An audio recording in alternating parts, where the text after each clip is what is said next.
these kids, friendships bring them anguish because their self-worth is placed at the feet of others. This is very sad. For some kids, the fear of rejection becomes so painful, they think of ways to get others excluded before they themselves can be excluded. They want to feel assured that they will remain in, so they become manipulators and power seekers over those whom they call their friends.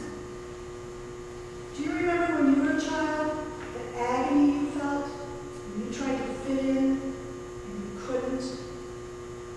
Do you remember how miserable that was? I do.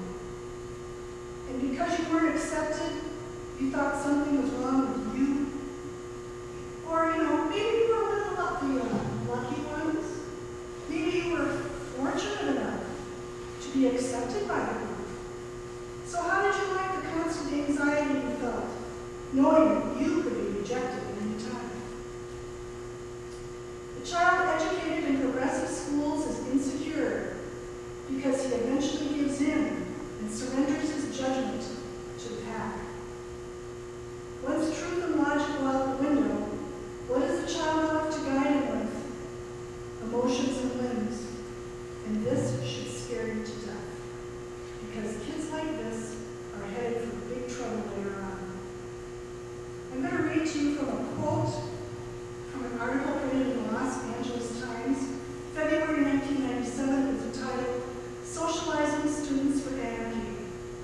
Quote, "He and we should be scared because a child driven solely by feelings is like a vehicle out of control.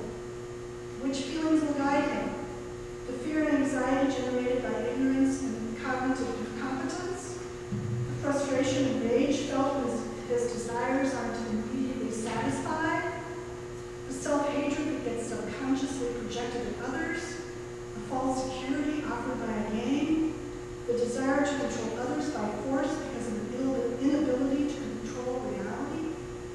What definitely won't guide him is reason, which is why violence is on the rise.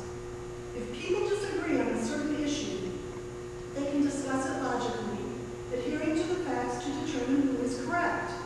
If they fail to resolve the issue, they can at least agree that it is rational to respect the rights of others rather than to resort to violence. Rational persuasion is thus the foundation of peaceful coexistence. But by undermining reason, the socialization doctrine reduces people to the status of beasts, to slaves of their impulses, where no rational persuasion is possible. Their only ultimate recourse is to deal with each other by brute force. End of quote. Can you see why education is important? Can you see why this is serious business? This isn't a game. This isn't an experiment. Children need to be taken by the hand and led step by step up the ladder towards clear thinking. And another thing I want to emphasize. Children are not mean by nature. You know how you hear people say, oh, children are so mean. They're so mean. They are not. I completely and totally reject that. Children look up to and admire other children who know more than they do. Children are benevolent. That's their normal, natural state. They learn to be mean. And it's out of desperation.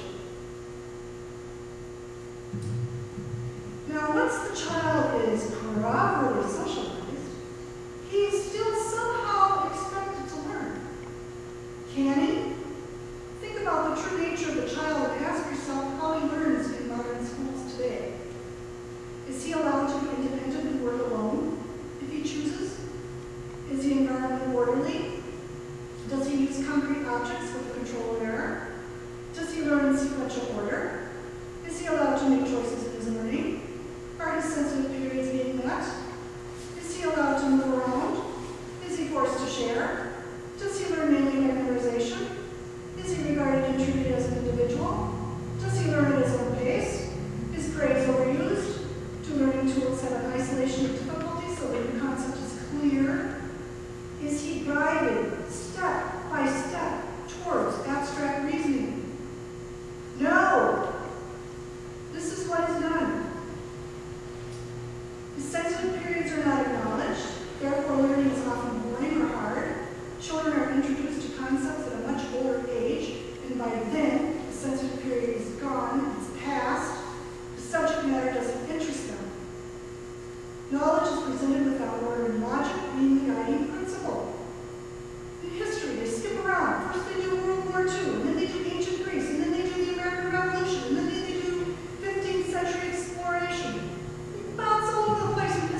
to obey.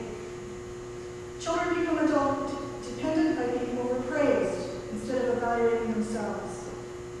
Knowledge is sacrificed in the name of self-esteem in order not to hurt anyone's feelings by not giving one child a better grade than anybody else, or by dumbing down the curriculum so that nobody can fail. Is that reality, folks? That's not reality. Kids are expected to progress with the group, and if they don't, they get the message that there is something wrong with them. Discipline is dealt out according to edict rather than based on the individual child and the individual circumstances. It's not uncommon for the entire group to be punished for what one child does. Children don't feel safe. Bullies are accepted as normal because, after all, boys will be boys. I mean, all kids are bullies out on the playground. All right, that's okay. That's a part of being kids.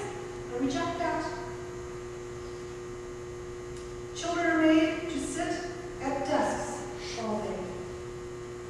Torture. A child may be pushed on before he has attained a full understanding or held back when he's ready to move on. Children are taught floating abstractions. These things up here, you never got a clue what they're talking about.